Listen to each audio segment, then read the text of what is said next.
না, আমি এই বিয়েটা করতে পারবো না। হায় হায়, তাইলে এখন উপায় কও কি?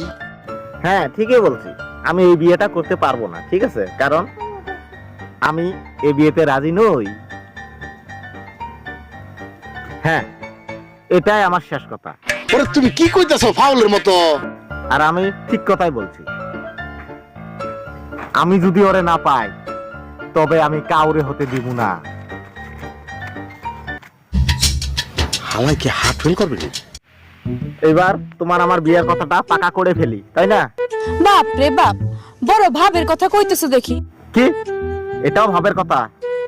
যাক, তাহলে আর বলবোই না।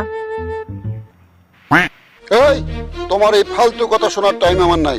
এই, তোমার মতন লোকদের আমার কথা বলার কোনো টাইম নেই, ঠিক আছে? যত সব। খুবই খারাপ হয়। এই যে শুনুন, আপনি কোনো টেনশন করবেন না, হ্যাঁ, সবকিছু ঠিক হয়ে যাবে। না, আমি যেতে পারবো না। হোয়াট? কি ধরনের বড়দের মতো কথা বলছো? কি, আমি কি এখন ছোট আছি? কি? আমি কি এখন ছোট আছি?